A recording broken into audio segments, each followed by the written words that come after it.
Bismillah. Alhamdulillah sih. Jelas. Oh, baru ya? Alhamdulillah. Baik.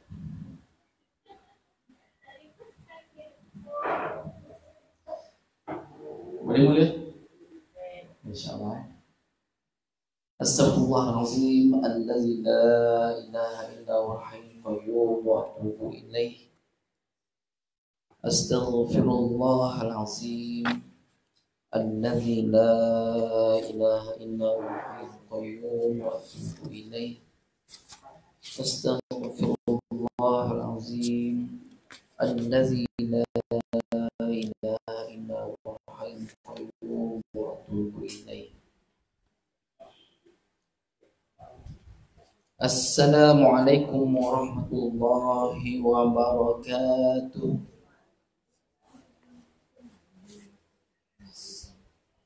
Ila hadrati Mustafa Rasulillah sallallahu alaihi wasallam wa alihi wa ashabihi wa tabi'in wa tabi'it tabi'in wa jamil mu'minina wal mu'minat wal muslimina wal muslimat, khususan li sahibi hadzal kitab syai'un lillahi lahumul fatihah. A'udzu billahi minasy syaithanir rajim. Bismillahirrahmanirrahim. Alhamdulillahi rabbil alamin. Ar-Rahmanir Rahim. Maliki yaumiddin. Iyyaka na'budu wa iyyaka nasta'in. Ihdinas siratal mustaqim. Siratal ladzina an'amta 'alaihim ghairil maghdubi 'alaihim waladdallin.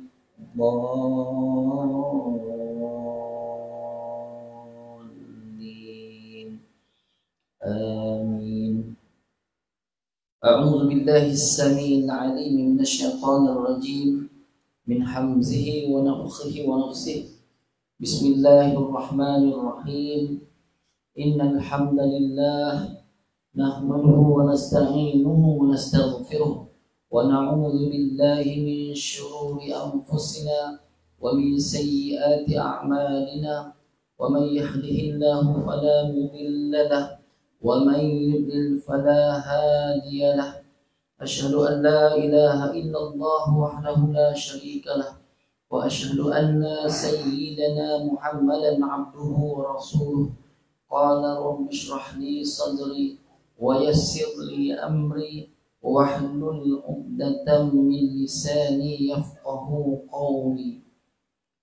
Laqad ja'akum rasulun min anfusikum azizun 'alaihi ma 'anittum harisun 'alaikum bil mu'minina raufur rahim.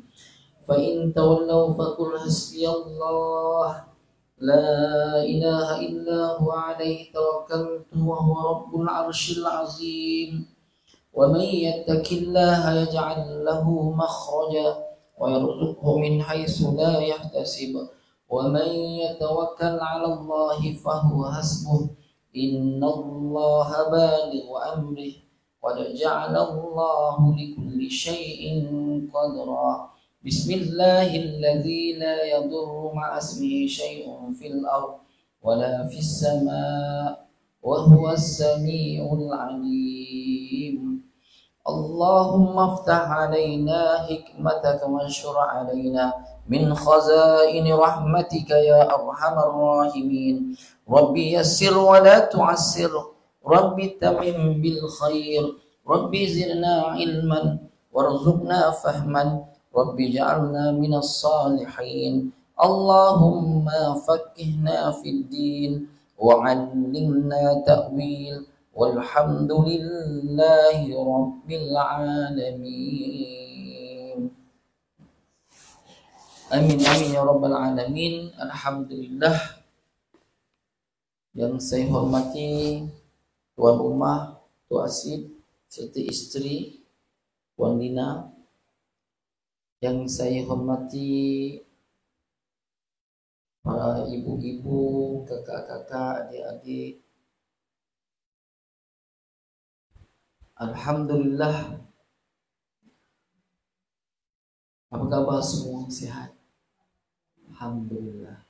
Syukur yang tidak terhingga kepada Allah Subhanahu wa taala yang telah limpahkan kepada kita segala kurnia-Nya ke atas kita, yakni atas nikmat-nikmat daripadanya, khususnya nikmat dan iman dan Islam, dan juga dapat berkumpul pada petang yang mulia ini. Mudah-mudahan Allah Subhanahu wa taala jadikan kita istiqomah dalam mencari ilmu, istiqomah dalam menanamkan tanda cinta terhadap ilmu itu. Mudah-mudahan ianya beroleh menjadi bekalan kita bertemu dengan Allah Subhanahu wa taala nanti. Alhamdulillah, pada petang yang berbahagia ini kita akan sambung pada tafsir surah yang baru, surah At-Takatsur. At-Takatsur. Saya ada kirimkan di dalam WhatsApp Puan Lina, ada 2 kitab tafsir.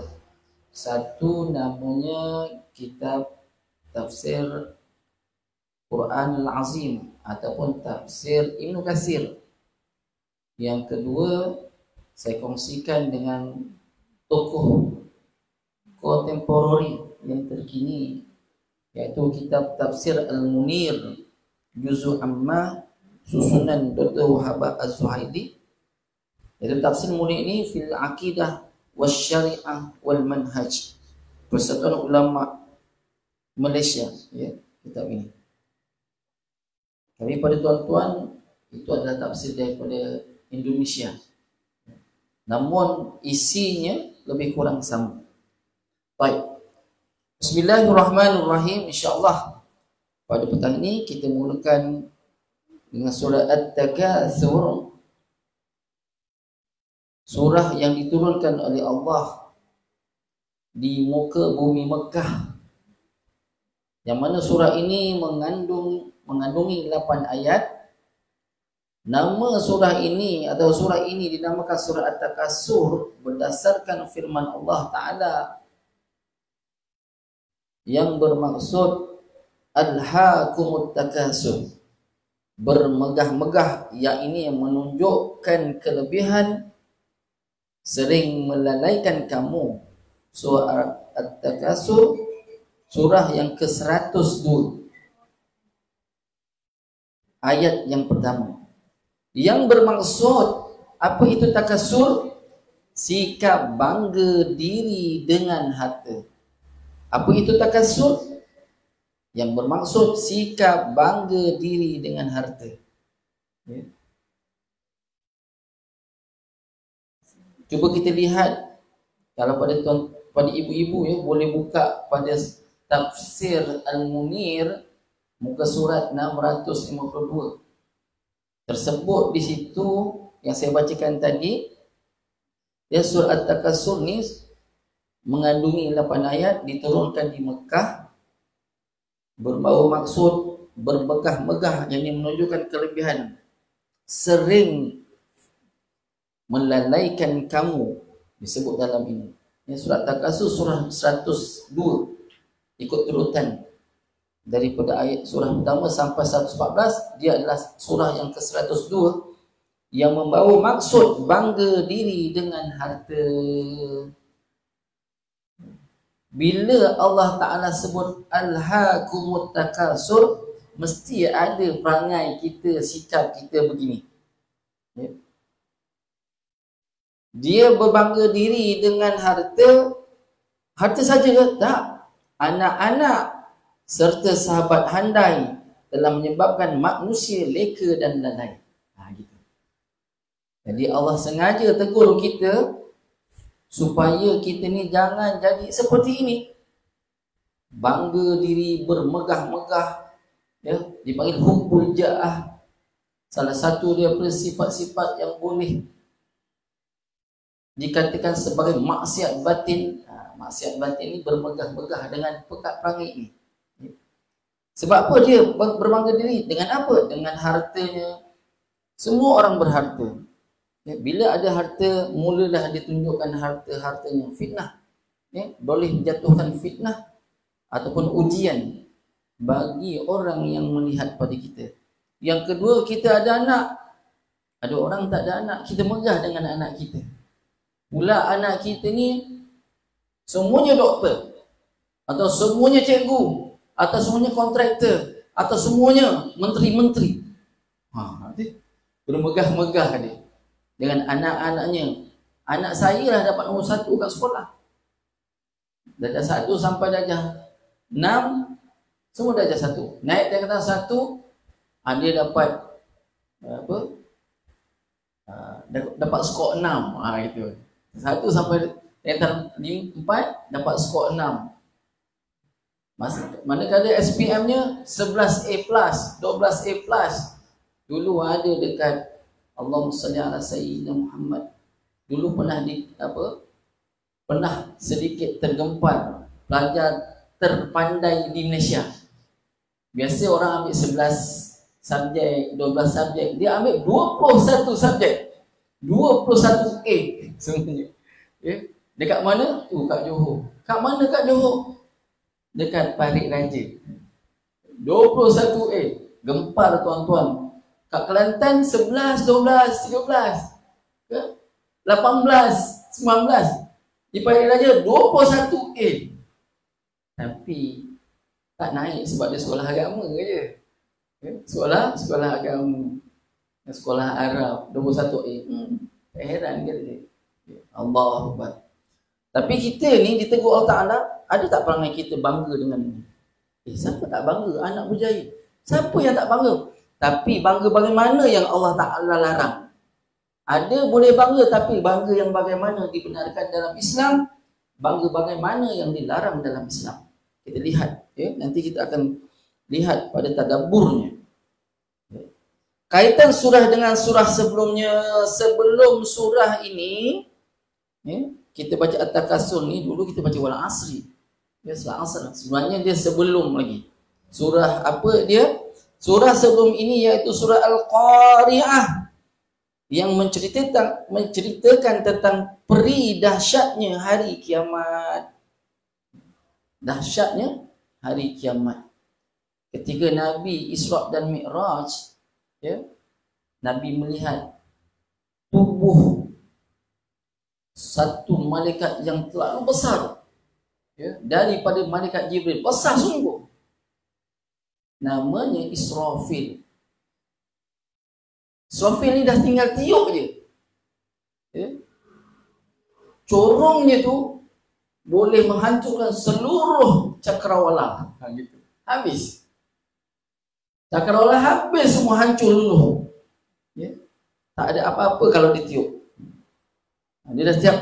Itu bayangkan ibu-ibu, kita ni kalau kena dengar trompet yang biasa saxophone, Kasim Ahmad tu dengar, kita pun nak sakit. Tak payah yang itu, wisil kecil tu boleh dengar satu stadium. Itu wisil, tiup ni satu stadium dengar. Termasuk ke rumah-rumah kita pun dengar. Tengok TV. Ini kan pula yang Allah jadikan malaikatnya berupa tak tahu berapa besar, nak dibandingkan dengan malaikat yang ada yang diciptakan di dalam ciptaan Allah.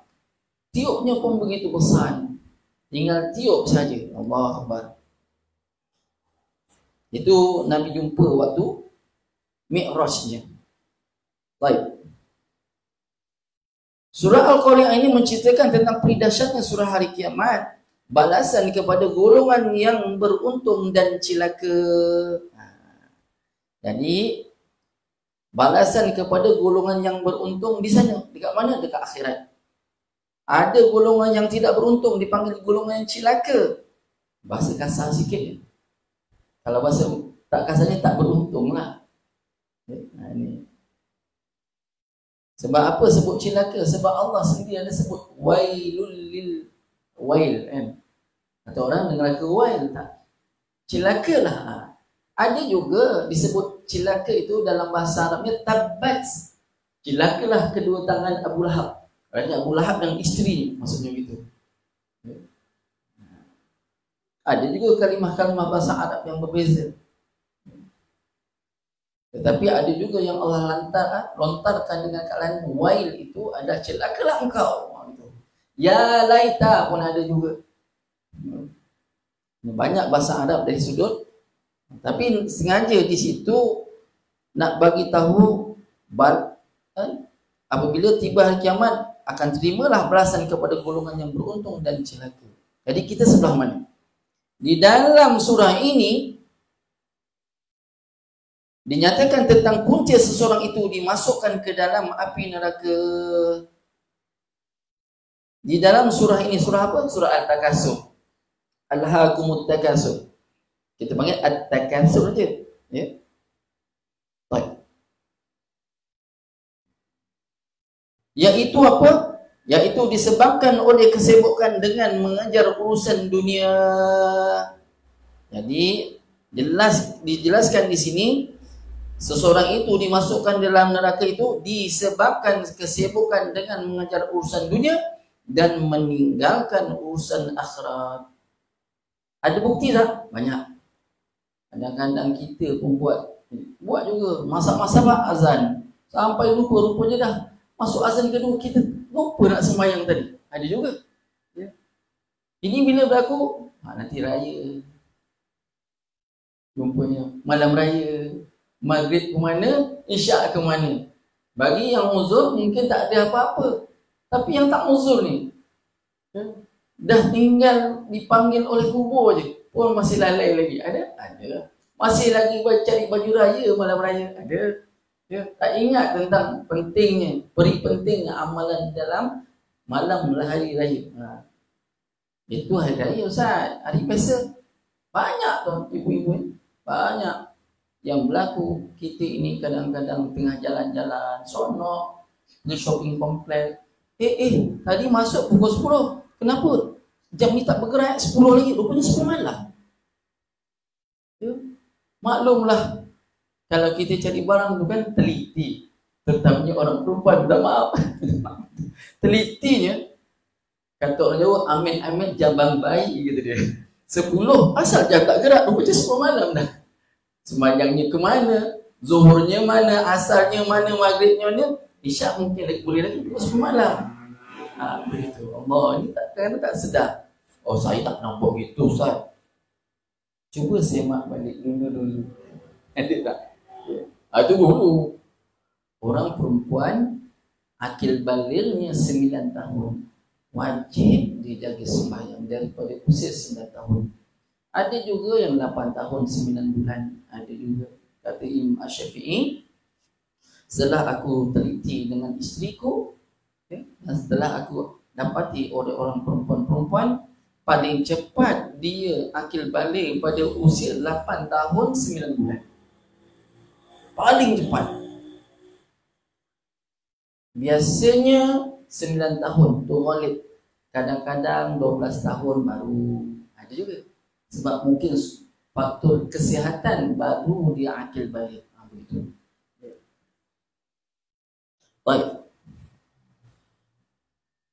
Kemudian apa disebut di sini?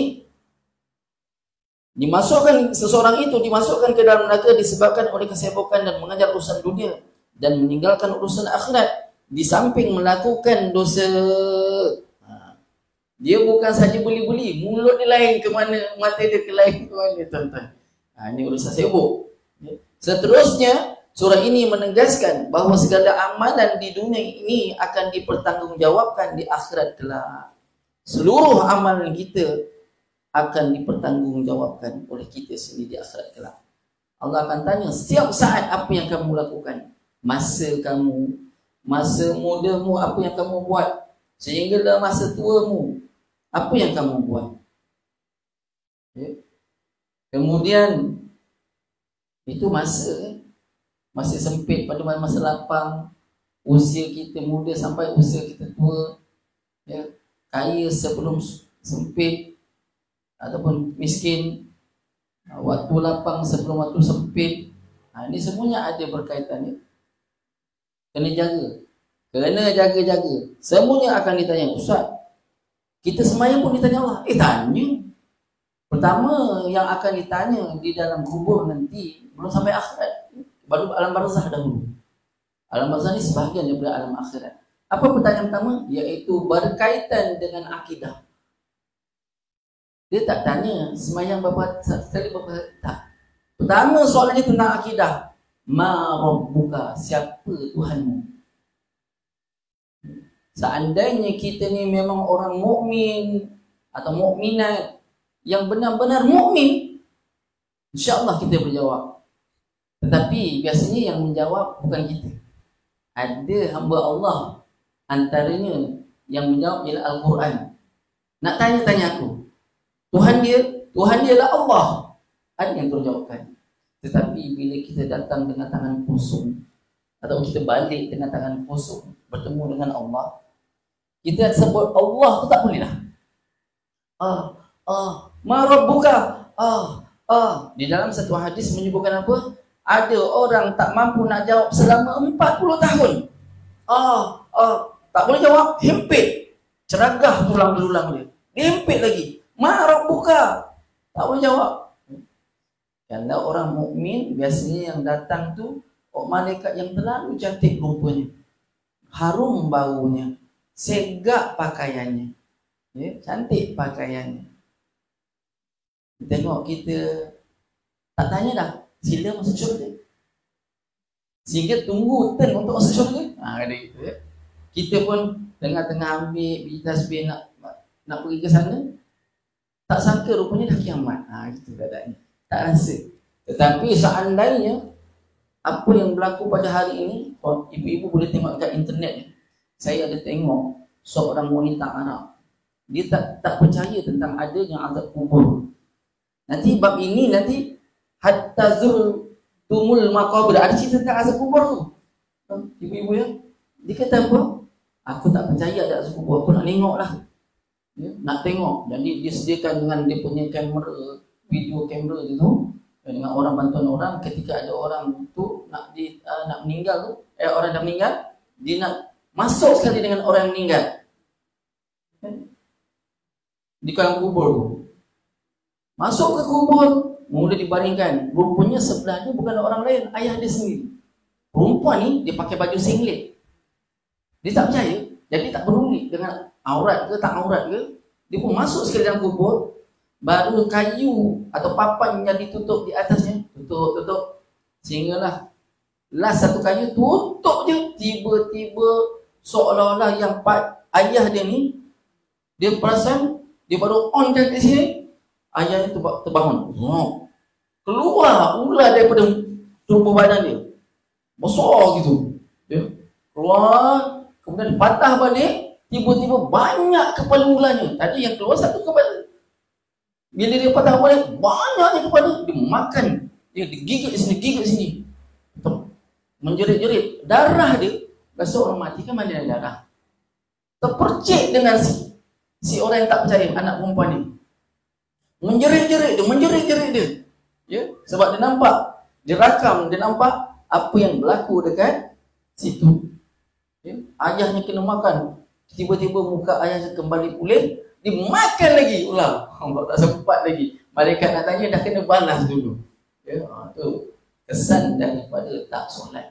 Ya, lantas bila dengar, kawan ni pun buka, dia tarik dalam keadaan berdarah-darah lagi.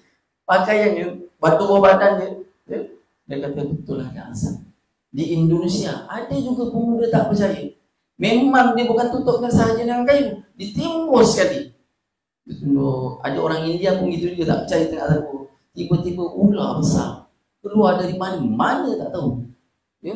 Sedangkan di sisi dia cuma dia saja tak percaya tentang azab kubur. Dia pun buat mati, rakam, tiba-tiba ular berada di atas badan dia.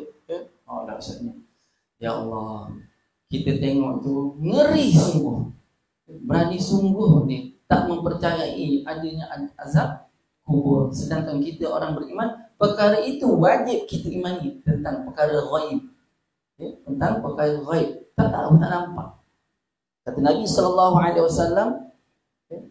semua makhluk tak tahu, tak dengar apa yang berlaku dalam kubur, melainkan binatang-binatang sahaja yang ada yang boleh dengar. Sebab itu kalau ibu-ibu pergi ke kubur, susah nak tengok binatang-binatang, sebab takut.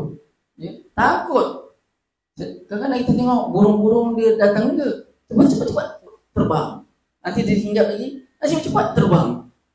Kalau tak percaya, cuba ibu-ibu perhatikan di kubur-kubur.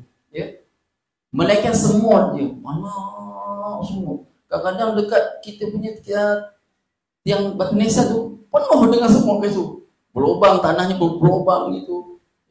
Ada orang, ni teruk ni amal dia kata. Kita jangan sangka buruk dulu ya. Takut-takut memang tanahnya masa kita timbul. So, kenapa tanah tu kena tinggikan ke tengah? Sebab nanti dalam kelemahan tanah tu akan menurun. Bagusnya kita ni kalau ada rezeki, ada lebihan duit, cari kawasan kekuburan, belikan 1-2 lori tanah untuk sembah kat situ. Siapa-siapa yang tanahnya ambles apa, biar orang ambil. Mudah-mudahan jadi sedekah kita. Satu hari nanti kalau kita meninggal dunia, walaupun di mana-mana, takut tanah kita pun ambles, kata orang Jawa, termasuk dalam tu, maka ada orang pula yang akan kambuskan supaya tidak jadi fitnah. Dengan amalan-amalan yang buruk kita buat banyak. Kadang-kadang amalan yang baik pun jadi buruk. Sebab apa? Kerana tiada dengan keikhlasan kita beribadah kepada Allah. Aku tak nak yang macam ni, aku nak yang ikhlas saja, kata Allah. Yang ni kau nak tunjuk-tunjuk kat orang, aku tak terima. Takut begitu tu. Ya, ibu-ibu. Baik. Kandungan surah. Tema untuk surah Makkiyah ini mengecam sikap beramal untuk dunia semata-mata dan memberi keperingatan kepada manusia agar tidak leka membuat persediaan untuk akhirat. Oleh itu, surah ini telah menyentuh 3 objektif utama. Ada 3 objektif utama. Dan inilah isi kandungannya ataupun kita tadabbur dengannya. Jadi dikatakan di sini apa? Tema surah ini mengecam sikap beramal untuk dunia. Kita beramal untuk dunia. Ada orang buat satu majlis ilmu, tetapi ilmu itu untuk meraih kekayaan.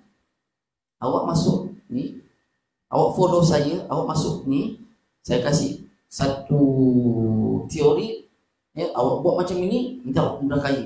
Antara teori ni ialah solat duha, baca Quran. Macam ustaz-ustaz yang cakap.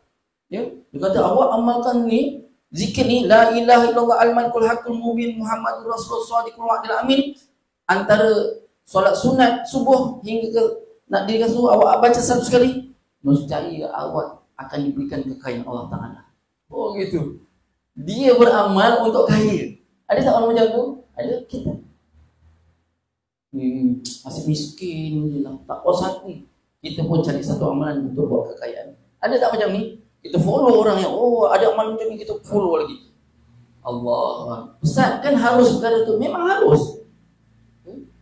Dan Nabi sendiri kata ada amalan-amalan yang boleh menyebabkan kita ni tak fakir miskin. Tidak akan dipapa kalau dibaca ni. Apa dia? Antaranya surah Al-Waqiah. Amalkan surah Al-Waqiah, kata Nabi, supaya dia tidak akan tertimpa oleh kepapaan. Siapa yang banyak hutang? Siapa yang banyak hutang? Tolong amalkan ini. Baca surah Al-Imran. Qulillahumma malikal mulki tu'til mulka man tasha' wa tanzi'ul mulka mimman tasha' wa tu'izzu man tasha' wa tuzillu man tasha' biyadikal khair innaka 'ala kulli syai'in qadir. Tulijul laila fil nahar wa tulijul nahara fil lail wa tukhrijul hayya minal mayyit wa tukhrijul mayyita minal hayy wa tarzuqu man tasha'u bighairi hisab. Surah apa tu? Surah Al-Imran. Ayat ke berapa? Ayat 18 sampai 26. Nak elak hutang. Macam mana boleh macam itu, Ustaz?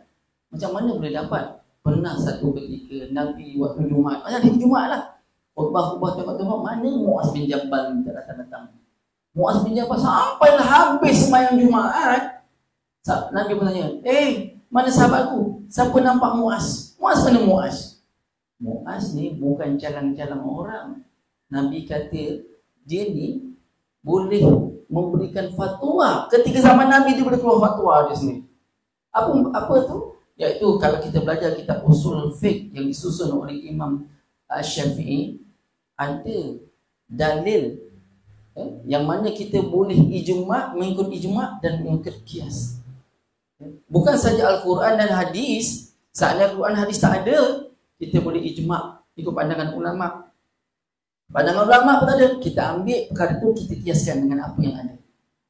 Contoh ya. Hari ini ada orang jual vape, rokok, apa tu? Rokok bateri tu elektronik, rokok elektronik. Hukumnya harus asalnya. Tapi bila dia memudaratkan seperti rokok, lebih mudarat daripada rokok, ya, sebab isap tu boleh meletup, boleh menyebabkan dia tu, dia punya IQ tu terus dahsyat. Ada dipanggil vape apa ya? Cendawan tu bahasa Inggeris apa cendawan? Mushroom. Vape mushroom ni sekali hisap tu jadi gila. Ada ustaz-ustaz yang hisap yang tu tak betul, dah tak boleh mengajar dah kat masjid. Tak boleh mengajar dah kat sekolah-sekolah ada. Dia nama mushroom tu ataupun bau mushroom dihisap, habis hari ni ada. Ya. Tak betul gitu. Kenapa? Lepas hisap vape pula. Dia tahu vape tu haram. Tapi ketagih. Benda ketagih. Dah tahu tu. Asal tu, vape ni asalnya harus. Tapi bila ada kaitan dengan kesihatan, memudarat kesihatan, maka dia menjadikan haram hukumnya. Kadang-kadang kita pun pelik ya. Fatwa dah kata haram dah. Ya. Kerajaan pejabat kesihatan kata tak boleh ni, membaikkan kesihatan dah. Dekat kotak rokok, keluar kelang ada lambang rokok membahayakan kesihatan. Bukan jabatan kesihatan. Kelang tu cakap bahawa kat kotak rokok tu ada gambar ni. Kalau asap rokok, ni berlubang, ini hitam, tu hitam, boleh cepat pendek umur, ya? Mati masih muda lagi. Sebab apa? Isap rokok. Tu antara ni. Itu pun masih lagi orang nak. Dia tahu benda tu haram dah. Dia dah tak peduli lah sebab ketagih. Ketagih. Boleh tak hilangkan? Boleh. Boleh saja. Sedangkan orang yang minum arak tu, ibu segala maksiat tu, ibu segala kejahatan tu, itu pun orang boleh elakkan, dah tak ketagih. Apatah lagi rokok, boleh saja. Habis tak dadang tu mendadak. Cuba tengok orang-orang yang dadah. Boleh tak? Boleh je. Ada orang ketagih? Ada. Tapi hari ni bila dah dipulih ikut jalan yang betul, ya, ikut sumber yang betul, insya-Allah dia akan jadi betul. Contohnya penyanyi kita Jamal Abdillah kan. Dah okey tak? Kita tengok okey pada zahirnya, tapi kita tak tahu hakikatnya macam mana. Tapi mudah-mudahanlah dengan adanya keadaan dia macam itu, semakin sihat, makin tu makin gemuk pula dia kita tengok. Ya, masih muda punya kurus. Tu Jamal Abdillah. Boleh tak? Hilangkan? Boleh. Siapa kata tak boleh? Nak 1000 daya, tak nak 1000 dalih. Begitu. Baik.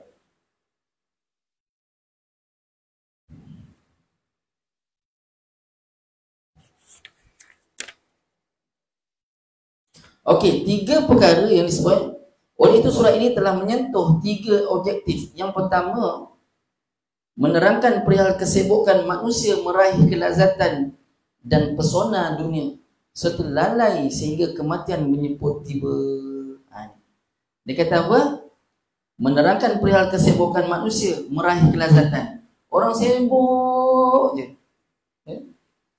Baru beli kereta Proton, nampak keluar pula Proton X70, beli 70. Keluar pula 50, keluar 50. Keluar 70 pula, beli kereta. Kan? Semuanya nak yang baik, yang terbaik. Mengejar. Ustaz, dosa ke? Tak. Tapi jangan melampaui lah. Jangan sampai membazir. Menunjuk meraih. Ini bermegah-megah lah tu tujuannya. Kalau ada tujuan megah-megah, Allahu Akbar. Dia terpesona dengan dunia setelah lalai sehingga kematian tiba-tiba. Tak sempat dia nak beribadat, tiba-tiba mati. Kan berlaku perkara ni. Sibuk-sibuk, nantilah kejap lagi dah semayang, kejap rupanya tengah sekejap meninggal dia. Tahu, aku dah meninggal ke? Sebab orang yang macam ini, dia tak sedar dia meninggal. Aku dah meninggal ke? Kenapa orang membacakan Yasin pada diriku? Tak dengar ke cakap aku? Mak, ayah, kenapa awak buat macam ni kat saya? Pegang-pegang, aku masih hidup. Perasaan dia, padahal dia tak ada dah, tuan-tuan. Takut kita jadi macam tu. Duk kita balik tengah-tengah mengumpat orang ni mati. Kita rasa, tak habis lagi aku mengumpat. Takkan kenapa orang aku bacakan Yasin kat aku pula? Belum habis itu mengumpat ni, membawang. Ini berlaku tak berlaku? Tak maaf ya. Tak maaf, bukan orang sini lah. Ya, insyaAllah. Kemudian apa? Berdalilkan menyebut tiba. Dalilnya apa? Kamu dilekakan dan selalu terpesona dengan sikap serba mahu banyak sehinggalah sampai kamu masuk ke dalam kubur. Surah At-Takasur ayat 1 hingga 2. Ni kita belum sebut lagi, baca surahnya lagi. Kita baru cerita tentang mukaddimah aja, pendahuluan, pengenalan. Jadi dalam surah ini dia menyentuh tentang teguran Allah Ta'ala. Janganlah jadi macam orang ini. Tak sedar rupanya dah mati dah dia. Masih ingin nak cari dunia. Tahu-tahu dia dah mati. Yang kedua, mengingatkan tentang semua perbuatan manusia di dunia akan dituntut dan dipertanggungjawabkan di akhirat. Semua perbuatan manusia di dunia akan dituntut. Semua dituntut ya. Awak dulu dah bayar hutang? Solat tak? Dah solat belum? Semua tanya. Semua orang dengan pertanyaan itu ngeri. Kita malaikat tanya pun dah kena kerak dalam kubur. Apalagi Allah yang tanya. Apatah lagi Allah yang tak tanya. Allah Maha Adil dan seadil-adilnya ialah Allah Ta'ala. Satu saat, satu perkara pun tak pasti akan ditanya oleh Allah Ta'ala. Sebagaimana firman Allah Ta'ala bermaksud, janganlah begitu, kelak kamu akan mengetahui yakni akibat perbuatanmu itu. Dan janganlah begitu, kelak kamu akan mengetahui. Surah At-Takasur ayat 3-4. Kalla sawfa ta'lamun, summa kalla sawfa ta'lamun. Gitu.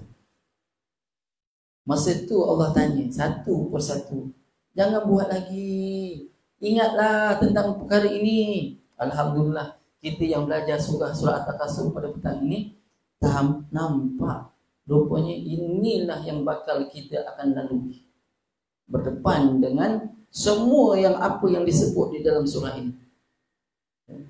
Tak akan satu pun tak ditanya. Nauzubillah, takutnya ya Allah. Tadi baru je lepas makan ya ibu-ibu. Ada yang tak sempat makan pun ada. Ada yang sempat minum, ada yang tak sempat minum. Makan sahaja, minum sahaja. Walaupun tak sempat, pasti Allah. Kenapa minum? Untuk apa kau minum? Aku nak pergi belajar ya. Engkau bohong. Kau nak supaya orang panggil kau ustazah nanti. Kau nak supaya orang yang panggil engkau alimah nanti. Macam tu. Orang yang ada takut, ya Allah, betulkan niatku ya Allah. Yang mengajar dan yang mendengar daripada sudut ajaran ya Allah, tolonglah ya Allah, betulkan niat kami ya Allah. Kami semata-mata untuk cari redha-Mu ya Allah, untuk belajar taat segala perintah-Mu dan menjauhkan segala larangan-Mu ya Allah. Itu tujuannya kita belajar, ya, supaya kita dapat amal dan dapat berkongsi pada orang yang lain. Mudah-mudahan apa yang kita doakan makbul di sisi Allah. Amin ya rabbal alamin. Dan yang ketiga, objektifnya apa dalam tafsir daripada surah ini yang kita boleh ambil, ancaman akan melihat diri sendiri. Ya, ancaman akan melihat sendiri seksa neraka jahim secara pasti. Kita pasti akan melihat neraka jahim secara pasti ni. Menghadapi gejolak dahsyatnya api neraka. Di samping soal siasat mengenai penggunaan nikmat Allah di dunia. Dalilnya pusat. Janganlah begitu jika kamu mengetahui dengan pengetahuan yang yakin. Surah At-Takasur ayat 5. Apa tu? Ayat 5. Kalla law ta'lamuna ilmal yakin. Gitu bunyi dia. Kalla, janganlah begitu jika kamu mengetahui dengan pengetahuan yang yakin. Artinya apa? Kita pasti melihat sendiri seksa neraka jahim itu. Kita kan diperkenalkan oleh Nabi SAW dan Allah sendiri bahawa neraka itu ada 7. Ada 7. Ketujuh ini ada penghuni-penghuninya. Tapi satu tak sebut. Dia kata nerakanya lebih bawah daripada neraka jahim, Jahannam. Siapa tempatnya? Tempat orang munafik. Lebih hina lah maknanya orang munafik. Ya. Nanti ibu-ibu cari surah Allahumma salli ala Muhammad. Surah An-Nisa ayat 87, 88, 89, 90. Cari kat situ ada tentang cerita perihal munafik ni. Allah meletakkan orang munafik ni dia tidak Islam. Dia adalah sebahagian daripada orang kafir. Sebab itu kedepan dia lebih dahsyat. Lebih dahsyat lagi daripada orang kafir. Bawah lagi, asfal. Ya. Fi asfaliha, lebih dahsyat, lebih bawah daripada neraka jahanam. Itu tempat orang munafik. Ketua munafik kenal tak? Ibu-ibu. Zaman Nabi ada namanya Abdullah. Nama sedap besar Abdullah je. Bin Ubay bin Salul. Abdullah bin Ubay bin Salul. Beliau ni dapat julukan oleh para sahabat dan Nabi dan Allah sendiri, dia adalah orang munafik. Allah dia cakap dia tu orang munafik. Sebab apa? Banyak sangat bukti. Bila dia ajak pergi perang, dia yang mengajak pergi perang, tiba-tiba tengah perjalanan disuruhkan, ya Rasulullah, ada 200 daripada Madinah Yahudi, 200 nak tolong kita perang orang-orang kafir Quraisy ni. Nabi kata orang Islam ditegah oleh Allah untuk terima pertolongan daripada orang Yahudi, orang kafir. Marahlah Abdullah bin Ubay kerana tak terima pandangannya.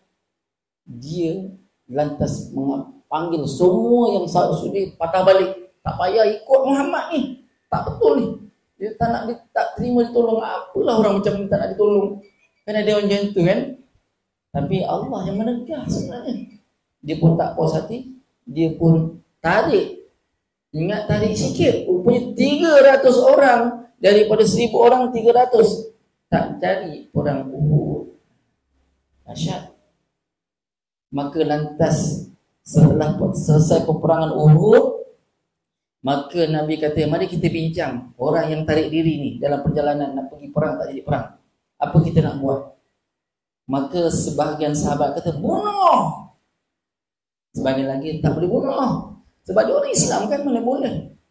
Dalam hati Nabi, aku ni kalau aku bunuh, dalam hati ni, Nabi tak berikan pandangan lagi. Nanti aku seorang Nabi yang dituduh membunuh orang Islam sendiri. Tak apa, kita tunggu keputusan Allah. Turunlah ayat surah An-Nisa tadi. Ya? Kata Allah apa? Kenapa kau berpecah? Sebab jadi dua bahagian ni. Dalam surah An-Nisa ayat 87. Kenapa dia berpecah ni? Tetapkan terus, bunuh saja kata Allah. Sebab dia tu bukan Islam lagi. Kafir. Rupanya orang munafik ni kafir. Dahsyat ni orang munafik. Ada tak tanda-tanda munafik itu pada kita? Alamatul munafik salasa, kata Nabi. Tanda-tanda munafik itu 3. Ingat, ada munafik yang bukan dia jatuh pada kafir. Ada yang munafik hanya sekadar dia munafik untuk diri dia. Cakap bohong, berdusta, gitu. Tapi tak sampai dia sebagai jadi gunting dalam lipatan. Buat apa kau ikut Muhammad? Depannya baik, belakangnya menikam orang Islam. Ketika Abdullah bin Ubay bin Salul nak meninggal dunia, ya, dia pesan pada anaknya Abdullah, dia Abdullah, kau pergi sana jumpa Muhammad, cakap suruh datang ke mak, ya, aku nak jumpa Muhammad. Oh, siapa dia? Tapi Nabi Muhammad pun ikutkan haji. Ya? Nabi Muhammad ni diikutkan juga. Sebab Nabi Muhammad malu dengan anak dia. Sebab anak dia seorang yang taat. Bukan taat kepada mak ayah je. Taat kepada Nabi dengan Allah sekali. Taat. Maka Nabi pun datang. Dia kata apa? Muhammad, aku suruh kau datang ni sebab aku nak minta baju. Minta baju. Baju yang kau pakai tu, aku minta. Supaya nanti Allah tak balas aku kat akhirat nanti. Oh, dahsyat dia. Dia datang dengan mengajak. Seolah-olah dia tu siapa? Nabi pun, wahai Abdullah bin Ubay bin Salul, zahirnya kamu Islam, tetapi hakikatnya kamu terlalu cinta dengan Yahudi. Terlalu cinta dengan Yahudi. Tak apalah, kalau kau nak ambillah baju supaya Allah selamatkan kau nanti. Ya? Maka sampailah tiba masa waktu meninggalnya, Nabi masuk ke tempat lain. Dah masuk kat kubur ni. Dah masuk kat dalam kubur ni, ada seorang mengadu pada Nabi, ya Rasulullah, Abdullah bin Ubay dah meninggal, tengah dimakamkan. Apa dia? Nabi pun ambil mobil dia, naik kendaraan lain, pecut, pergi. Pecut dia. Seolah-olah ini sahabat yang istimewa, seolah-olah. Sahabat-sahabat yang lain pun ikut pecut, jumpa. Ya, mana? Keluarkan dia, keluarkan dia. Nabi pun ambil pangkukan atas riba Nabi. Ya. Nabi pun ambil air ludah, lumur. Lumur ni macam berlaku kepada bapak saudaranya Abu Talib. Lumur semua tubuh supaya tak kena api neraka. Tujuannya. Kemudian bila siap, Nabi pun suruh sahabat-sahabat turunkan ke bawah, timbus. Ya. Kemudian Nabi pun nak solatkan dia.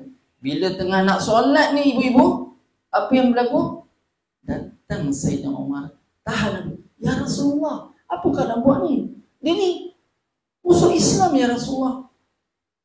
Kata Rasulullah, ketika turun ayat surah At-Taubah ayat 80, Allah kata, terpulanglah kamu, sama kamu nak solat ke, nak beribadah ke apa, silakanlah. Ya. Tetapi Rasulullah menganggap bahawa ayat itu untuk umum, bukan untuk siapa-siapa, bukan untuk khusus untuk orang munafik, tak. Maka Nabi kata, biar aku pilihlah, aku nak solatkan. Nabi pun solatkan. Bila lepas Nabi solat, turun Jibril. Jibril pegang Nabi. Ya Rasulullah, kenapa kau solatkan orang ini? Sesungguhnya aku turun, Allah perintahkan aku turunkan ayat ni. Ayat surah Taubah juga, ayat 84. Jangan kamu sembayangkan si fulan ini yang munafik, dan jangan kamu berdiri di atas kubur. Sejak itu Nabi menyesal, Nabi tak buat lagi. Siapa yang munafik, Nabi dah tak solatkan lagi dan tak berdiri di atas kuburnya. Itu ibu-ibu, Allah tegur. Jadi pandangan Sayyidina Umar tu persis seperti apa yang diturunkan oleh Allah. Adakah Nabi berusaha? Tak. Nabi buat pilihan juga, dan surah At-Taubah, ya, dijadikan sebagai pengajaran untuk Nabi dan kita semua. Jadi ibu-ibu sekalian, ini pengajaran sangat besar. Sebab itu surah At-Takasur ini, ya, membawa kita kepada balasan yang dahsyat terhadap orang yang bermegah-megah terhadap dunia. Nak nama macam Abdullah bin Ubay, nak nama. Dulu sebelum Islam datang, sebelum Nabi berhijrah ke kota Madinah, Abdullah bin Ubay ni salah satu calon menjadi raja di Madinah. Bila Nabi masuk, namanya dah hilang. Abdullah bin Ubay. Nabi lah jadi pemerintah ketika itu. Nabi lah yang disanjung. Bahkan dia pun ada perasaan. Patut dia jadi raja, tapi tak jadi raja. Itulah dia. Berdendam sehinggalah matinya. Dan Allah Ta'ala menyebut, sesungguhnya orang munafik itu ialah bukan orang Islam, dialah kafir di sisi Allah. Zahirnya Islam, hakikatnya kafir di sisi itu orang munafik. Sebab itu mereka ni kekal abadan abada di dalam neraka Allah Ta'ala. Takut kita bab munafik. Sebab dalam Quran ada surah Al-Munafikun. Selepas surah Al-Jumu'ah ada surah Al-Munafikun. Takut gitu tuan-tuan. Ya. Baik. Apa sebab turun surah Al-Takasur? Kita bicarakan sedikit. Ibnu Abi Hatim telah meriwayatkan daripada ibu Ibnu Buraidah berkaitan dengan ayat ini. Maksudnya, Alhaakumut Takasur, yakni bermegah-megah menunjuk kelebihan sering melalaikan kamu. Katanya surah ini diturunkan sepena dua kabilah dari kabilah orang Ansar, iaitu Bani Harisah dan Bani Haris, yang betah dengan budaya bangga diri, budaya serba mahu banyak. Ya. Ini diturunkan sebab apa? Sebab diturunkan dua kabilah ni seling menunjuk-nunjuk dia yang bagus, dia lebih bagus dan sebagainya. Salah satu kabilah bermegah dengan mengatasi yang lain. Mereka bertanya, adakah di kalangan kalian ada seperti si fulan bin si fulan bin si fulan? Macam hari ni lah kat kampung awak tu. Kita ni kampung contoh. Duduk pada kampung saya, kampung Sungai Bulai. Kampung kau ada orang yang macam ini. Dia ada rumah besar, ya, ada kilang, ada timbang sawit, masjid tu dia buat. Ada. Ini bermegah-megah orang macam ni. Ya. Kak kita pula, aku lagi hebat. Ada menteri tau, jadi menteri je tadi. Ada mana? Kat sini ada YB tau, YB. Macam-macam dia. Bermegah dengan macam ini, itu turun ayat ni. Ya, salah satu daripada kabilah bermegah dengan mengatasi yang lain. Ya, dia kata apa? Adakah di kalangan kalian ada seperti si fulan bin si fulan bin si fulan? Lantas kabilah yang ditanya menjawab, ada seperti itu, ada juga. Mereka pun berbangga dengan bermegah dengan kaum kerabat yang masih hidup. Kemudian mereka berkata, mari kita pergi ke kubur. Diajak pergi kubur. Salah satu kabilah bertanyakan kepada pihak saingnya, adakah terdapat di kalangan kalian seperti si fulan yang mereka tunjukkan kepada kubur? Ada tak orang yang grup kampung awak tu, kabilah awak tu, ada tak orang macam ni? Dia ni ternama tau. Dia dulu pernah jadi PM, Perdana Menteri, gitu. Atau dia ni ada sesuatu bangsawan yang terkenal. Awak ada? Ni hang tua tau, kubur hang tua. Kita hang jebat gitu deh. Kan? Ibarat begitulah. Berbangga dengan apa yang dia ada. Ya. Adakah terdapat di kalangan kalian seperti si fulan yang mereka tunjukkan kepada kuburnya, dan beberapa si fulan lain tindakan yang serupa turun dilakukan oleh pihak satu lagi. Maka Allah pun menurunkan ayat bermaksud bermegah-megah, yakni menunjukkan kelebihan sering melalaikan kamu sampai kamu masuk ke dalam kubur. Surah At-Takasur ayat 1 hingga 2. Sepatutnya dengan melihat kubur-kubur itu kalian mendapat teladan dan pengajaran. Sepatutnya melihat kubur itu mendapat teladan dan pengajaran, tapi jauh. Bermegah-megahlah dia. Na'udzubillahi min zalik. Jadi ayat surah ini ataupun surah Al-Hakumut Takasur atau panggilannya At-Takasur terdapat 8 ayat. Diulangi lagi sebab turun surah ini. Telah dijelaskan sebelum ini bahawa sebab turun surah ini ialah sebagaimana yang diriwayatkan oleh Abi Hatim, yang kita baru sebut tadi, daripada Abi Hatim, daripada Ibnu Buraidah tadi, ya. Manakala Ibnu Jarir pula meriwayatkan, ada satu lagi riwayat kata. Satu lagi riwayat kata apa? Ibnu Jarir pula meriwayatkan daripada Ali, katanya, kami masih sangsi dengan azab kubur sehingga turunnya ayat. Maksudnya bermegah-megah menunjuk kelebihan sering melalaikan kamu hingga dan janganlah begitu kelak kamu akan mengetahui mengenai azab kubur tersebut.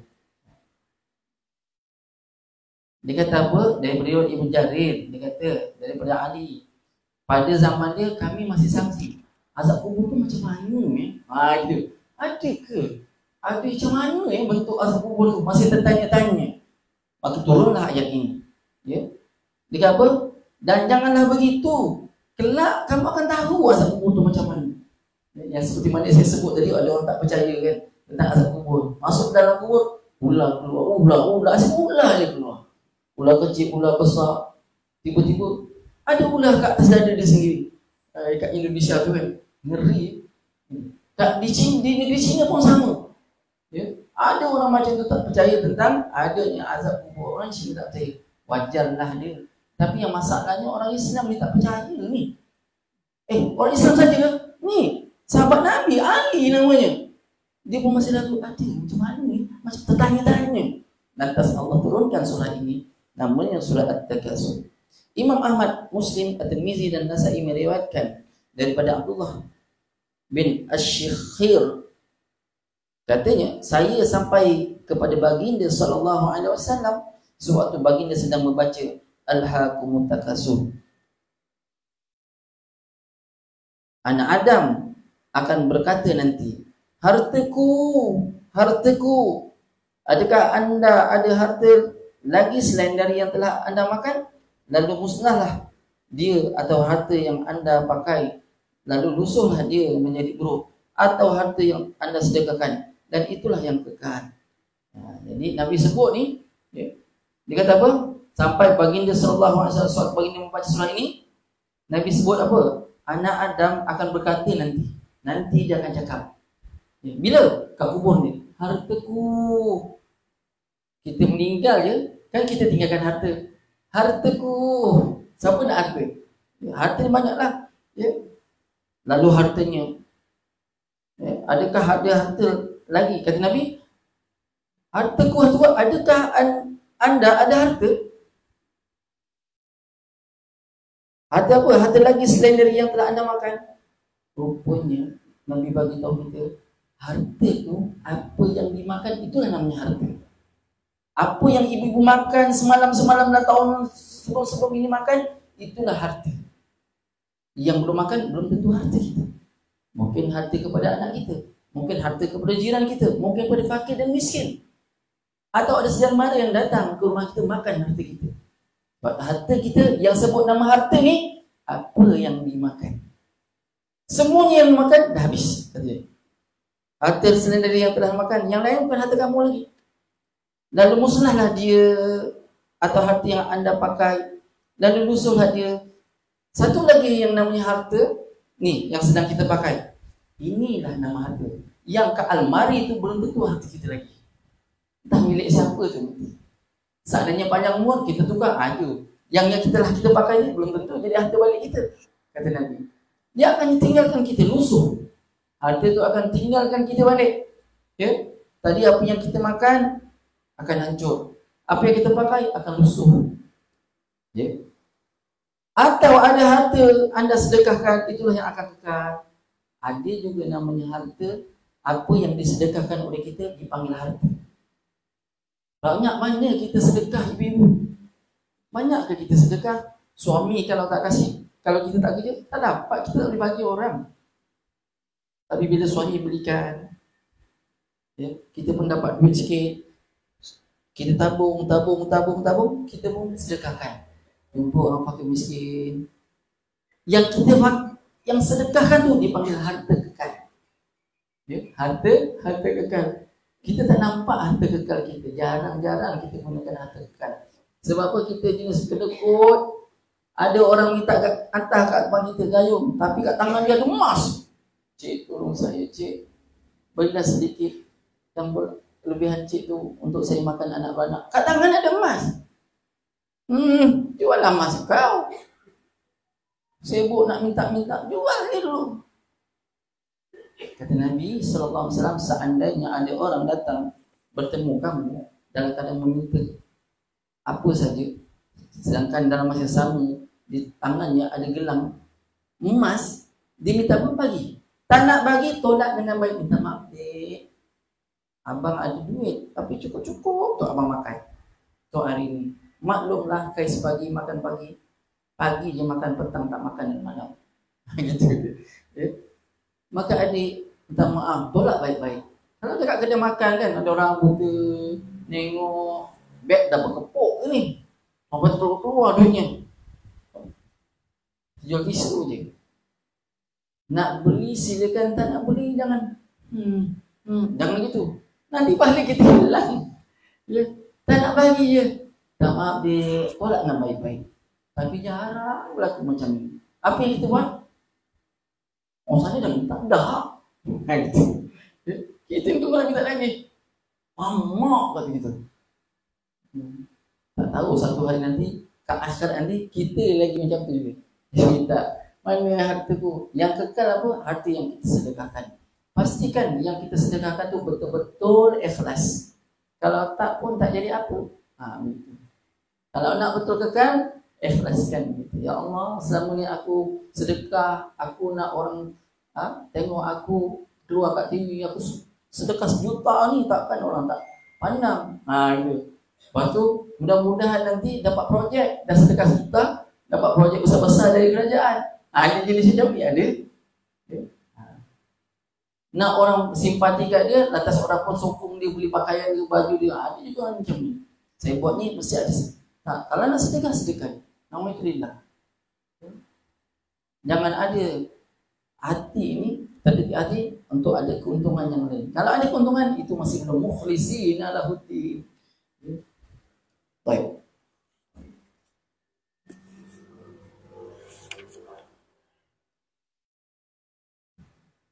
Imam Muslim meriwayatkan dalam sahihnya hadis riwayat Abu Hurairah radhiyallahu anhu, katanya Rasulullah SAW sabda, akan berkata seorang hamba kelak, hartaku, hartaku, mali, mali. Sesungguhnya harta yang dimiliki sebenarnya hanyalah 3 sahaja. Dengar baik-baik ya. Nabi kata, riwayat Abu Hurairah, sebenarnya harta yang kita miliki itu sebenarnya hanya 3 sahaja. Yaitu apa yang kita makan lalu yasirna, dia akan hancur. Ya. Atau yang kita pakai lalu menjadi buruk dan lusuh. Atau yang disedekahkan itulah yang kekal. Yang selain semuanya sia-sia dan diwarisi oleh orang yang masih hidup. Yang lain semua akan diwarisi oleh orang yang hidup. Itulah harta. Jadi harta itu apa? Nabi terangkan dalam riwayat Imam Muslim daripada susul jatuh Abu Hurairah, Nabi kata harta itu 3 je. Apa yang dimakan, yang dimasuk, yang ditelan. Kadang-kadang ada orang mubah balik, apa yang perlu mudah balik. Itu bukan milik dia. Apa yang dimakan, apa yang dipakai, apa yang disedekahkan, itulah namanya harta. Yang bilin itulah milik orang lain. Sebab itu kita jangan sangka bahawa apa yang kita miliki itu milik kita. Tak. Kereta, rumah, kita meninggal, rumah ni jadi siapa punya? Takut-takut rumah ni dilelong, nak bayar hutang dia kita, anak pun tak dapat. Betul kan? Itu harta. Jadi ibu-ibu yang dimuliakan Allah Subhanahu Wa Taala, teguran Allah Subhanahu Wa Taala sangat mendalam terhadap pesanan dari surah ini. Kita lihat pula dalam kitab tafsir Ibnu Katsir. Dia kata apa di sini? Surah Al-Takasur, kita baca sama-sama boleh ibu-ibu? Bismillahirrahmanirrahim. Alhaakumut takatsur hatta zurtumul maqabir kalla sawfa ta'lamun thumma kalla sawfa ta'lamun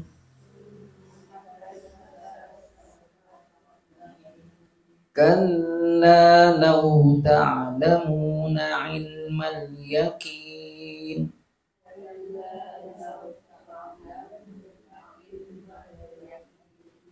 latarawunnal jahim thumma latarawunnaha 'ainal yaqin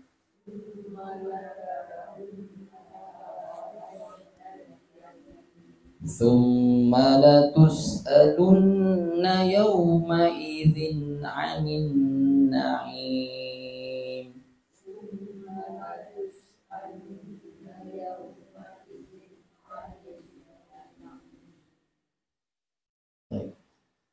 Apa maksudnya? Alhaakumut takasur, bermegah-megah, yakni menunjukkan kelebihan sering melalaikan kamu. Hatta zurtumul maqabir, sampai kamu masuk ke dalam kubur.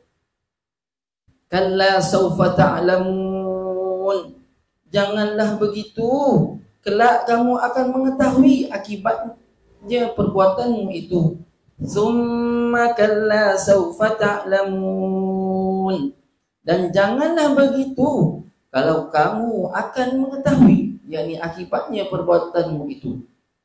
Kalla law ta'lamuna 'ilmal yaqin, janganlah begitu jika kamu mengetahui dengan pengetahuan yang yakin.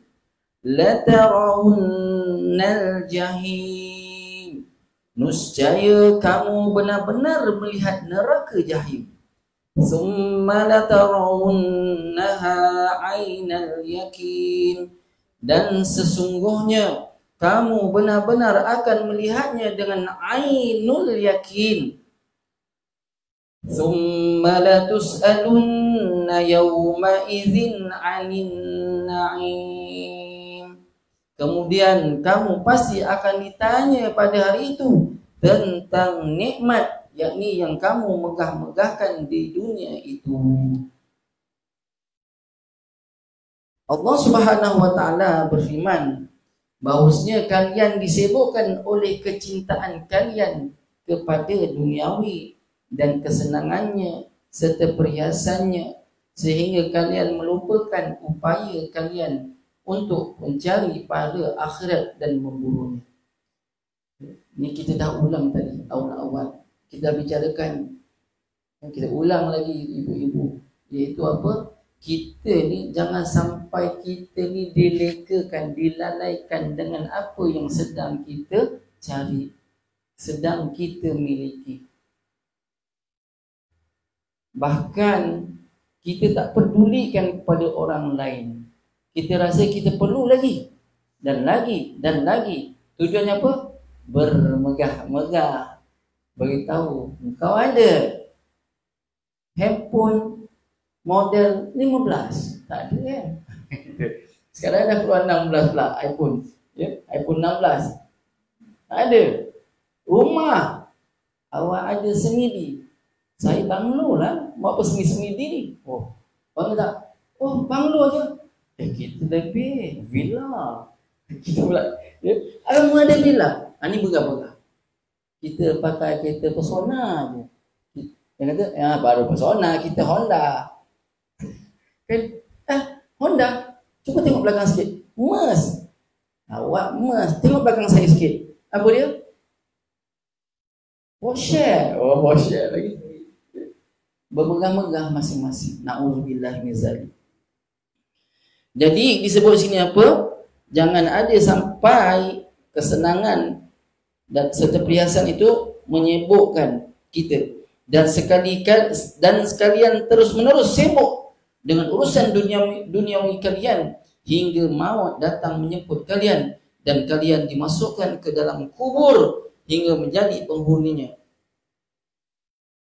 Kata Ibn Hatim dalam kitab Ibn Katsir, telah menceritakan kepada kami, ayahku telah menceritakan kepada kami Zakaria Ibn Yahya Al-Waqar Al-Masri telah menceritakan kepada Khalid Ibn Abu Daim dari Ibn Zaid Ibn Aslam dari ayahnya mengatakan bahawa Rasulullah SAW pernah bersabda, bermegah-megahan telah melalaikan kalian dari ketaatan sampai kalian masuk ke dalam liang kubur, sampai maut datang menjemput kalian. Rupanya tak sedar meninggal. Tengah-tengah cari harta tadi meninggal.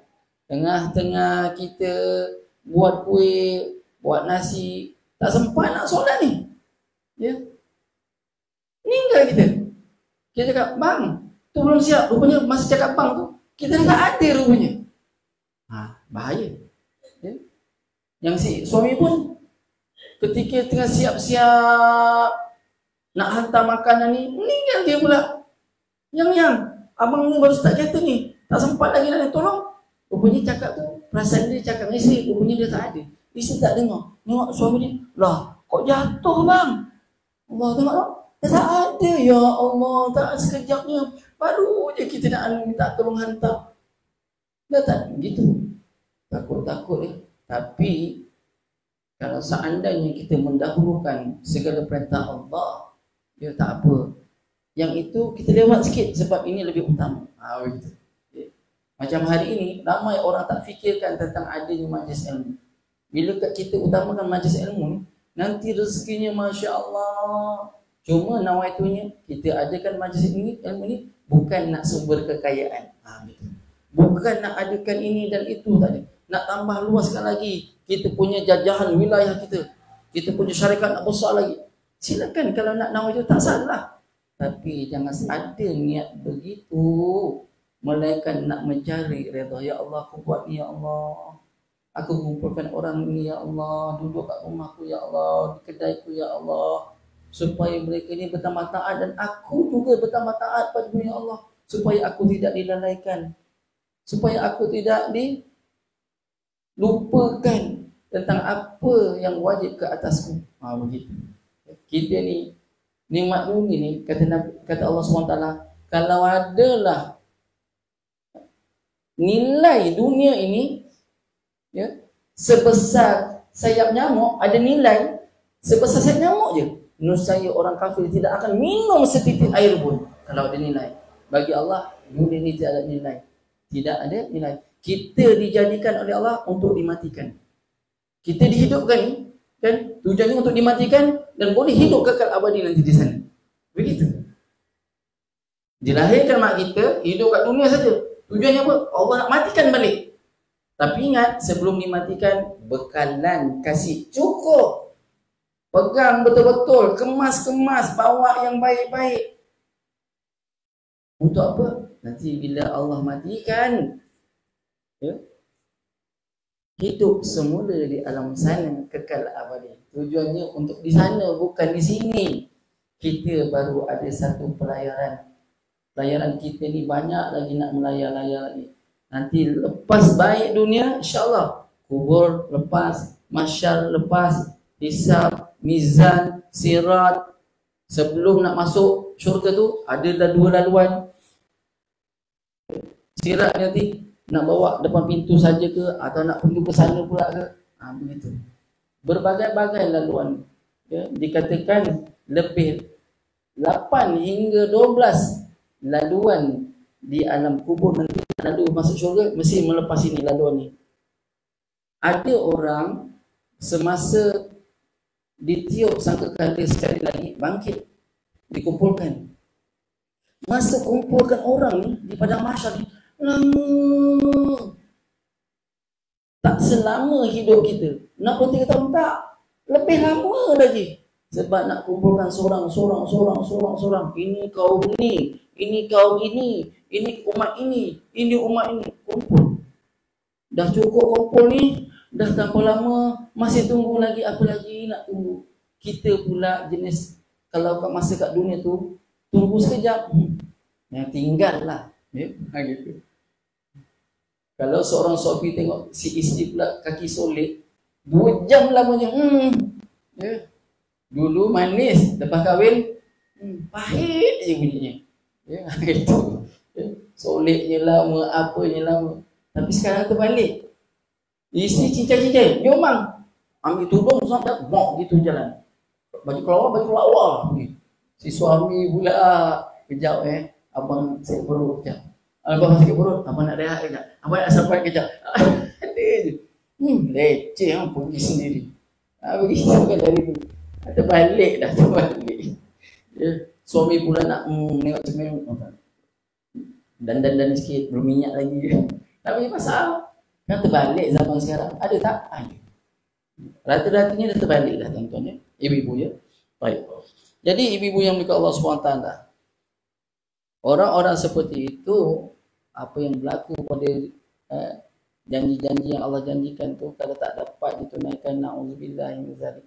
Ya, mudah-mudahan ada tak kita cek satu amalan tentang rukun Islam kita sempurna. Cek. Kita buat satu buku ke, cek, carta. Rukun Islam semua sempurna. Rukun Islam yang pertama apa dia? Mengucap 2 kalimah syahadah. Betul tak kita mengucap 2 kalimah syahadah ni? Dan nak mengucapnya bila? Satu hari berapa kali kita mengucap? Paling tidak dalam sembahyang mengucapnya. Asyhadu an la ilaha illallah wa asyhadu anna Muhammadar Rasul. Paling tidak. Tapi sepatutnya mengucapnya dari mana-mana. Nabi dah ajar kan? Selit mata asyhadu an la ilaha illallah wa asyhadu alhamdulillahi ahyana ba'dama amatana wa ilaihi nusyur. Baru baca sekian barulah kita bangun daripada tidur kita. Ya.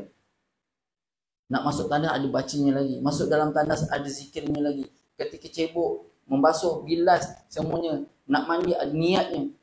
Ya. Nak keluar masjid ada doanya. Masuk ke dalam bilik beri salam lagi. Jarang kita masuk bilik. Pasti masuk rumah aja. Kita masuk bilik kita kadang-kadang bila kita masuk rumah tak beri salam. Paling tidak bilik kita lah masuk salam. Nanti apa kata jin? Syaitan kata, malam ni tak ada tempat untuk aku tidur. Sebab orang tu masuk dengan beri salam. Bila rumah yang dibagi salam atau bilik nama salam, nasihat aku tidak dapat tidur bersama mereka. Ya. Itu dipanggil, ada dialog setan gemuk, setan kurus. Tengok setan gemuk ni tengok setan kurus. Kusut masai rambutnya, kurus kering badannya. Macam seolah-olah tak terurus. Setan kurus. Kenapa kau kurus sangat ni? Dia kata, wahai jin gemuk, setan gemuk, tuan aku ni time-time aku nak masuk rumah, dia boleh beri salam. Macam mana aku nak, nanti dia nak makan, dia baca bismillah, macam mana aku nak makan? Nanti dia masuk tandas masuk, macam mana aku nak mandi? Gitu. Ya, sampailah lah ni, minum semua bismillah apa semua, nak pergi naik kenderaan, aku pun tak boleh naik kenderaan dengan dia. Sebab apa? Dia baca bismillah. Tak sempat. Oh, kalau gitu, engkau ni rugilah. Kau tengok aku, tuan aku makan bismillah tidak. Aku makan, dia makan, aku makan. Ya. Masih dia berhubung badan dengan isteri, aku join sekali. Nauzubillah. Berlaku tak benda ni? Semuanya join. Mandi, makan, minum, tidur, semuanya join. Sebab itu hari ni aku senang. Tengok, rambut pun rapi. Sebab sikat rambut, tengok cermin, tak baca doa. Sikat rambut, tak baca doa. Pakai baju, buka baju, tak baca doa. Gemuk aku. Untunglah engkau setan gemuk. Kita nak pilih mana? Jadi tuan setan kurus ke? Jadi tuan setan gemuk? Dua pun kita nak jadi tuan. Ya, biarlah Allah Ta'ala bersama kita. Ya, bila kita berdamping dengan Allah, nanti Allah SWT saja yang tolong kita. Ini kita berdamping. Ada orang-orang dulu, dia nak kaya, tapi dia gunakan bangsa-bangsa jin dan syaitan ni sebagai sahabat karib dia. Sedangkan Allah dan Nabi larang. Kalau kau gunakan ni, minta pertolongan dengan dia, syirik. Kau tak akan masuk dalam syurga. Tapi ramai tak orang dulu? Ramai. Nak jalan atas air, kena amal-amal, nanti jin tolong. Dulu tengok wali-wali Allah. Sebut bismillah aja, tak belajar ilmu yang lain. Bismillah, bismillah, bismillah, bismillah. Nak mana bismillah? Saya nak bismillah. Bismillah, bismillah. Tak ada masalah. Selesai urusan dia. Tak ada harta dengan bismillah. Allah, ya Allah. Ya Allah, lapar, ya Allah. Tak sempat cakap lapar, turun hidangan. Hari ini terbukti tuan ibu-ibu ya. Di Palestin ada orang ditahan oleh orang-orang Israel dekat dalam penjara, tak diberi makan berbulan-bulan. Tapi heran orang, dia ni tak mati-mati tak bagi makan. Ikut kaedah askar, siapa tak diberi makan selama 3 hari, mati. Siapa tak diberi minum 7 hari, mati. Ini kaedah. Teori. Tak makan 3 hari, mati. Tak minum 7 hari, mati. Tapi berbulan-bulan, bila tanya, dapat mana makanan? Sesungguhnya Allah Ta'ala yang sama yang memberikan pada Maryam, Sayyidatina Maryam itu makan, Allah yang samalah tolong aku bagi makan. Masya Allah. Pelik ya ibu-ibu. Dia makannya apa? Subhanallah walhamdulillah wala ilaha illallah Allahu Akbar. Boleh kenyang. Cuba ibu baca. Kenyang tak kenyang? Tak kenyang kita. Sebab apa? Beza ketika dia itu darurat. Memanglah dia punya tu hanya dengan Allah je. Kita kat rumah beras ni, walaupun harga beras harga dah melambung, bertingkat-tingkat beras kita tinggal rumah kita. Ya? Itu baru beras. Telur bertingkat-tingkat juga. Bawang bertingkat-tingkat juga. Ya, apa jadi kurang? Sayur penuh kat freezer dah. Tak puas beli freezer kecil, bosor dia beli gitu. Ya. Macam mana tawakal kita dengan Allah Ta'ala ni? Nanti tasbih. Tak ramai sebab tu ada lagi tu. Ya, tahu panas tu. Tahu panas tu lah. Cerita kuih tu lah kuih ni. Na'udzubillah ini dari. Tawakal kita bila kita ada harta, tawakal kita akan kurang kepada Allah Ta'ala. Sandaran kita pun kurang. Tapi bila kita dah tersepit, ya, terhimpit, barulah kita tahu pertolongan yang mutlak sebenarnya datang dari Allah. Apa yang terjadi pada orang Palestin tadi, ya Allah bagi makan. Bukan seorang ya. Dalam penjara di situ tak dibagi makan beratus orang. Tapi perkara yang sama berlaku pada mereka. Lapar tak? Nak makan? Ni, baca subhanallah walhamdulillah wala ilaha. Dia baca alhamdulillah. Dulu dalam kitab Mujarabat, mak ayah kita pesan, kalau kau lapar waktu bulan puasa, tanda tangan. Ya? Dalam kitab Mujarabat tersebut, dalam kitab Tajul Mulut tersebut, pegang, baca tangan, baca Fatihah. Kemudian sapu kat muka, sapu dekat perut. Nabi ajar pada Abu Hurairah, kenapa kau ni, wahai Abu Hurairah, orang kata kau ni gila, tergulik-gulik sampai orang pijak engkau supaya tak jatuh jadi macam orang gila. Ya Rasulullah, lapar ya Rasulullah. Sebab saya nak Abu Hurairah ni, apa yang Nabi makan baru dimakan. Nabi tak makan, dia tak makan. Apa yang Nabi bagi baru dah dimakan. Tu Abu Hurairah, antara penulis hadis yang terbanyak, ya? Perawi hadis yang antara paling banyak perawi hadis. Lantas kata Nabi, Abu Hurairah, nak tak aku ajarkan kau, nanti Allah Ta'ala bagi kau kenyang, sehat, tak macam lagi. Apa ya Rasulullah? Kata Nabi, dirikan solat 2 rakaat, minta tolong Allah. Ya Allah, ingat kat Nabi nak kasih makan. Pergi gedung, ambil dekat Baitul Mal, ambil semua, makan, bawa masak, kau makan lah. Ingatkan itu. Rupanya dipesan apa? Dirikan 2 rakaat untuk elakkan daripada kelaparan. Subhanallah. Ada tak panduan macam ni? Ada, cuma kita jarang-jarang membaca ibu-ibu.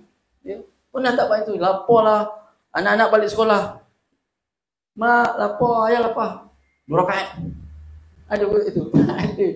Kat Tuan Haji, mak tak sempat masak, jom kita pergi kedai. Itu jawapan kita. Pernah kita ajar pada anak kita, jangankan ibu, saya pun tak gitu. Ya? Sebab kita ulang-ulang inilah supaya satu hari nanti kita buat benda yang sama seperti Nabi ajarkan pada sahabat Nabi yang namanya Abu Hurairah. Ini tertulis dalam kitab Riyadhus Shalihin, kita hadis tu, ibu-ibu. Penting tak penting? Nanti apakah amalan makanan yang boleh kita amal seandainya Dajjal datang? Bertasbih, kata Nabi. Nabi kata kalau Dajjal datang, makananmu ialah tasbih. Dah, takkan Dajjal datang tak ada makanan langsung. 1 hari pertama seperti setahun lamanya. Bayangkan ibu-ibu, jangankan setahun, sehari tak makan. 24 jam, bukan 12 jam ya, 24 jam. Asal gegar ni? Gitu saja. Gigil-gigil ni kenapa ni? Makin letak. Ya. 2 hari, 3 hari, Parkinson terus itu. Tak makan. Tak payah jauh. Ibu-ibu kalau ada yang kencing manis, makan jenis, ada 2 ubat kencing manis. Satu makan sebelum makan ubat, satu lagi makan selepas makan ubat. Lepas makan baru makan ubat. Kalau ibu-ibu makan pil yang sebelum makan nasi tu, baru setengah jam dah Parkinson dah. Apa ni? Boleh nak flat gitu. Ya? Nak jatuh, nak pitam dan sebagainya. Kita makan. Barulah lagi begitu. Itu baru makan ubat. Itu makan ubat. Allahu Akbar. Baik. Lagi apa disebut di sini? Hasan Al-Basri mengatakan sehubungan dengan makna firman-Nya, bermegah-megah telah dimalaikan kalian, yakni dengan harta dan anak-anak. Ada juga yang disebut ya, bahawa bermegah-megah itu apa? Bukan harta sahaja, tapi bahkan anak-anak. Anak-anak ni juga boleh melalaikan kita. Ada suami-suami pun boleh melalaikan kita. Bila bersama keluarga, zikir pun tak ada. Ya. Kalau orang-orang dulu ya, saya tengok time sembahyang, anak-anaknya dipanggil. Walau jauh macam-macam dipanggil balik, tapi duduk serumah lah. Pukul 6, ayah tahu duduk kat rumah. Semua dia. Semuanya taat, jenis taat. Macam mana anak ni boleh taat dia? Sebab sumbernya halal, beli makanan dengan duit halal, dapat dimakan dengan masak penuh dengan adab-adabnya, makan dengan adab-adabnya, insya-Allah anak jadi taat. Ya. Ada salah seorang yang disebut sebagai wali Allah di Batu Pahat, Said Ali namanya. Ya. Salah seorang daripada keturunan Rasulullah, dia masyhur. Ya, kalau dia ada, nanti orang-orang Arab ada, tapi dia tak ada dah sekarang. Tinggal makamnya saja, makamnya saja. Bukan makam, makam. Makam ni tempat berkuburan lah, makam tempat berdiri. Syekh Ali ni kata apa? Punca masalah sosial yang berlaku di negara kita, di kampung kita, di negeri kita ni, masalahnya apa? Kerana derhaka dengan mak ayah. Sepuncanya di dalam rumah berlaku kederhakaan kepada mak ayah, luar buat sewenang-wenang. Dulu mak ayah tempat rujukan, tempat luahan segala keluh kesah kita. Tapi lah ni sahabat-sahabat lebih dengar, lebih memahami. Awet-awet kita, ya, pak-pak kita yang lebih memahami kita. Tinggal mak ayah, ikut mereka. Kan ada tak berlaku macam ni? Ada. Sumbernya apa? Wahai ibu-ibu, wahai ayah-ayah, kalau sumbernya halal dan dapat kita makan yang halal, insya-Allah adab kita akan bertambah tinggi. Tapi kalau sumbernya kerja pun mengulang, ya, klaim banyak. Contoh, pergi masyarakat sana, tambangnya gini, klaimnya lebih. Sebab nak cabut duit makan lah, apalah sekali. Kan berlaku tak? Berlaku orang macam ni. Itu yang kerja. Kalau kerja sendiri, dia tak jujur, tak amanah. Sepatutnya, kalau dia, contoh, kuih tu 5 juta. Tapi skopnya dikecilkan sikit. 5 juga kata dia. Kenapa hari ni jual kuih RM2? Oleh kerana takut orang lari daripada kedai dia tetap sama jual RM2. Tapi porsinya kecilkan. Betul tak? Berlaku tak? Berlaku. Alah kalau tak untung. Sebab konsep sedekah tu dia tak yakin. Buat yang sama je. Ada untung kakak. Orang lain jual kecil-kecil, akak jual besar-besar ni. Mudah-mudahan yang besar lebih kita sedekahlah. Dia niat sedekahlah saya.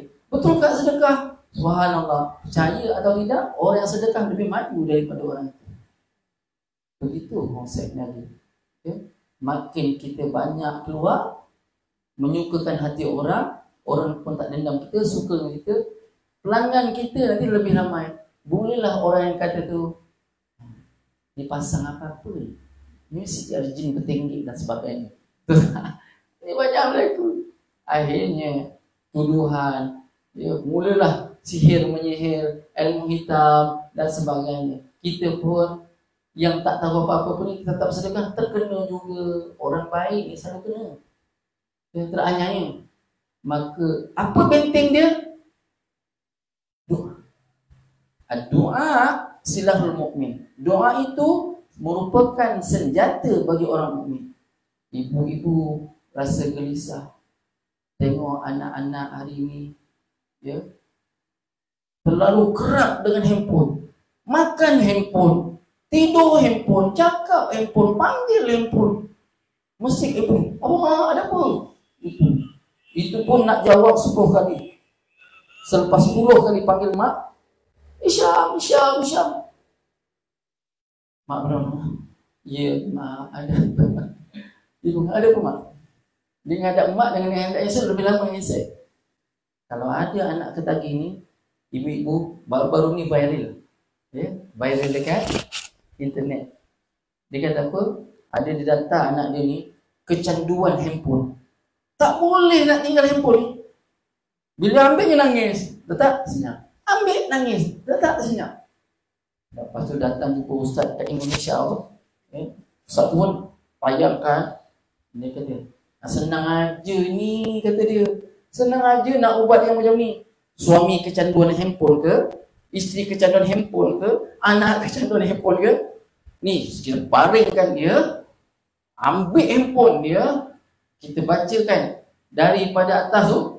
Suruh baring ke duduk. Kita bacakan apa? Surah Al-Alaq. Alaq. Okay. Alaq ke khalaq? Alaq.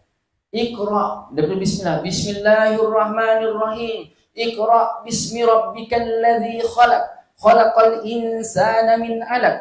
Iqra wa rabbukal akram. Alladzi 'allama bil qalam. 'Allamal insana ma lam ya'lam. Berarti situ sambung. Rabbi shrah li sadri wa yassir li amri wahlul 'uqdatam min lisani yafqahu qawli. Kalau mak baca siang, ayah kena baca malam. Kalau ayah baca siang, mak pula malam. Begitu. Ya.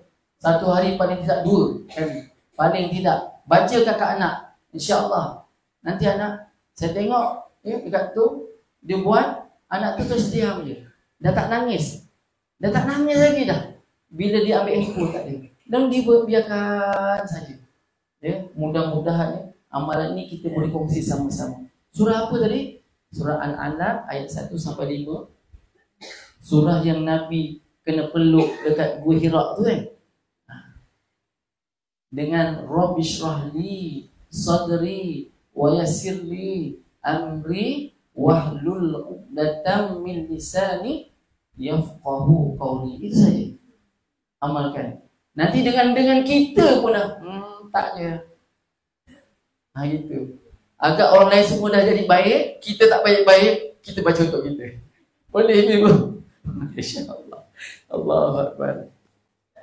Ya. Kalau tak ada dengan kita, kita pesan dengan anak kita. Ya.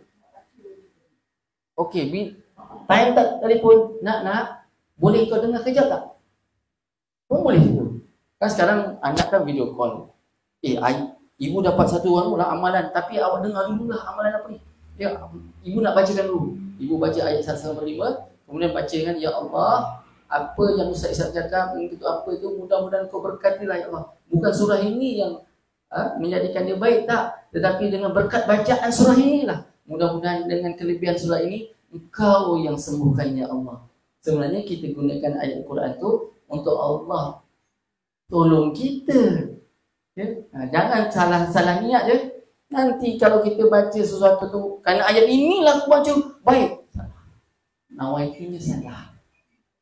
Dengan berkat aku baca ayat ini ya Allah, aku minta tolong kau simpatilah pada kami, kasihanilah kami ya Allah, sembuhkanlah penyakit kami ini.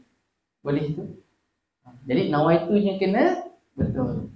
Kalau salah niat tak jadi nanti.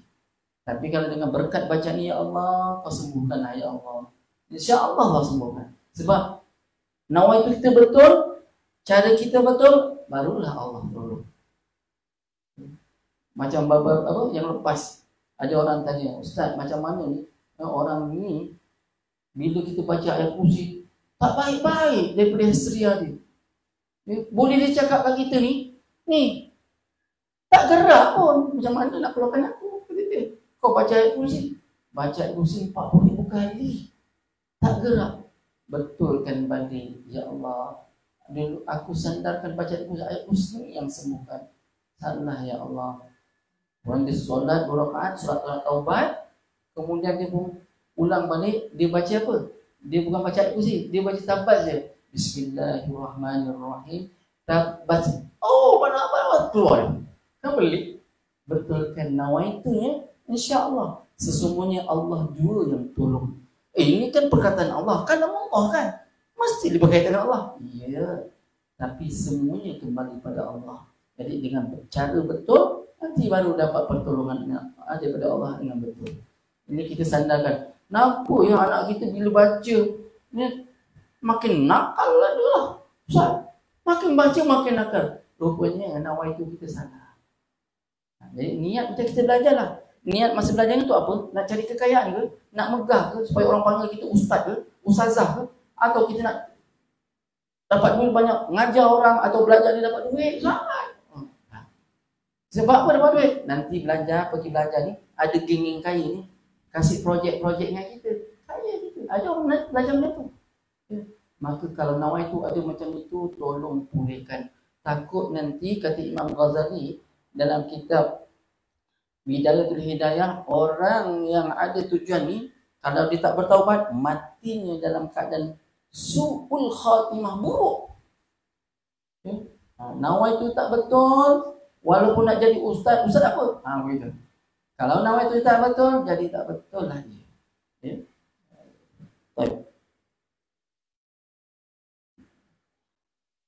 Dalam kitab Sahih Bukhari, sambung berapa ni ibu-ibu? Masih macam dah lama pula saya. 48 minit. Kita berhenti 4.30 kan? Lama tak? Berarti awal sikit lah ya. Dia awal sikit lah. Waktu sembahyang pun awal. Waktu sembahyang pun awal.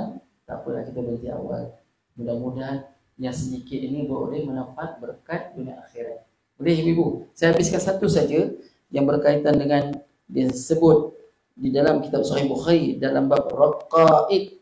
Telah disebutkan hal yang sama dari Hasan al-Basri dan disebutkan bahawa telah menceritakan kepada kami Abul Walid telah menceritakan kepada kami Hamad bin Salamah dari Sabit, dari Anas bin Malik, dari Ubay bin Ka'ab yang mengatakan bahawa kami menganggap hal berikut termasuk daripada Al-Quran sebelum diturunkan firman-Nya, bermegah-megah telah melalaikan kami. Yang bermaksud adalah sabda Nabi SAW menyebutkan seandainya anak Adam, yakni manusia, mempunyai lembah emas dan seterusnya hingga akhir hadis ini. Imam Ahmad mengatakan telah menceritakan kami, ini sambung lagi. Jadinya begini, orang, saya bacakan daripada maksud daripada kitab Sahih Bukhari tu, dalam kitab Sahih Bukhari dalam bab raqa'iq ni, ya, berkaitan dengan firman ini sebenarnya dah ada dah tentang menyentuh tentang bermegah-megah ni, tentang harta. Sehingga disebut juga dalam hadis seandainya anak Adam naik lembah emas, pasti dia akan minta satu lagi lembah emas. Begitulah pelahapnya rasa tidak puas hatinya terhadap apa yang dimiliki. Kita dah ada baju satu raya, suami dah belikan, rasa macam tak cukup lah. Siang malam pagi petang masakan suami, satu aja baju dia kasih. Tak puas hati tak kita? Beli satu lagi baju. Si suami gitu je. Abang dah cari duit banyak-banyak kasih engkau, suruh pegangkan. Satu baju je beli kat abang, baju raya. Baju jalan tak ada ke? Kasut raya tak ada ke? Kan? Mesti nak tambah-tambah. Begitulah manusia rakus melihat sesuatu yang ada pada depan matanya. Dah ada kipas angin, kipas silin kena ada. Dah ada kipas silin, aircon kena ada. Betul tak kita? Rasa tak puas hati. Kurang sejuk lah Ustaz. Satu kipas, dua kipas, tak sejuk lagi. Pasang aircon. Aircon kecil Ustaz. Ruang yang besar. Mesti kena 2 horsepower. Beli yang besar. Itulah kita ibu-ibu. Ya. Dah ada tudung ni. Rasa tak cukup lah. Rasa kita satu almari tu tudung. Almari tudung. Nak beli lagi tak? Pantang ada orang over. Ya? Mesti nak lah. Bunga yang ini tak ada. Hijaunya sama. Tapi bunga ni tak ada lagi lah. Kita pun beli. Sama lelaki sama. Serban saya pakai ni ibu-ibu. Dulu saya belajar masa kat Mekah, dekat Mesir dulu. Ada orang-orang pondok ajarkan cara pakai ikat serban. Ya. Jadi ikat serban ni antara yang saya belajar lah. Ambil sanad dia. Ya. Daripada Maulana Amin Maulana nama dia. Ya.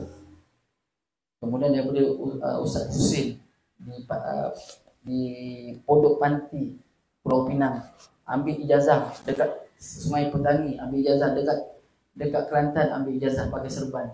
Namun yang saya pakai ini antara sebahagian daripada reka bentuk serban. Kain serban lagi ni orang hadiah banyak sebab kita suka pakai serban. Dia pun beli. Asal orang balik Makkah, Ustaz, ni ada satu, Ustaz ambil. Ni ada satu. Banyak. Dah banyak-banyak. Kita nampak yang cantik pula kat kedai. Beli lagi tak? Beli. Beli. Habis yang ada tu, kasih orang. Panjangkan jariah. Jadi ibu-ibu, kalau yang banyak-banyak ni, dulu kan jenis kita slim. Bila dah berumah tangga ni, agak sedikit besar. Makin kita tua, ada yang makin kecil, ada yang makin besar. Yang lebih-lebih tu, anak kita tak nak. Ni bau rumah tak nak lah. Pada dulu, itulah yang dikejualnya. Akhirnya tak nak. bila kita meninggal dunia, anak kata nak bagi siapa? Ya. Faraidkan baju-baju ni. Ya. Anak jantan takkan ambil baju mak. Ambil. Sebab dia bakal ada isteri atau ada anak perempuan. Kasih. Pula rumah kita jenis tengok, alah orang tua pakai yang pusam-pusam dan tak minat dia. Dia yang nak bling bling bling kering. Gitu gitu. Kan begitu. Baik. Jadi ibu-ibu yang Allah SWT, ya, perkongsian kita cukuplah pada petang ini. Azan, dah bunyi azan tu. Ya, mudah-mudahan perkongsian kita boleh bermanfaat dunia akhirat. Apa yang baik daripada Allah, apa yang kurang baik adalah kemaslahatan ilmu saya. Mudah Allah memberkati saya dan ibu-ibu sekalian. Panjang umur, kita jumpa lagi. Mohon maaf ya, seandainya terkasar bahasa, terlanjur bicara atau ada seleburan yang tidak tepat padanya. Mohon ampun dan maaf dunia akhirat. Mudah-mudahan panjang umur kita jumpa lagi sekali. Aku lupa li haza wa astaghfirullah li wa lakum. Sama-sama kita dengan tasbih kafarah dan salatul asr. Subhanakallahumma wa bihamdika asyhadu an la ilaha illa anta astaghfiruka wa atubu ilaik. Bismillahirrahmanirrahim. Wal 'asr innal insana lafi khusr illa allazina amanu wa 'amilus shalihat wa tawassaw bil haqq wa tawassaw bis sabr. Shadaqallahul azim. Wabillahi taufiq wal hidayah. Wassalamualaikum warahmatullahi wabarakatuh. Surah At-Takasur ni belum habis lagi ya. Nanti kalau seandainya sekali lagi kita dapat bertemu, nanti ibu-ibu kita akan kongsi baliklah surah At-Takasur ni. Kita ada dari sudut lorahnya, i'rabnya, balaghahnya, kita belum sentuh lagi tentang bab itu. Ya wallahu a'lam bissawab. Terima kasih semua. Sama-sama kembali.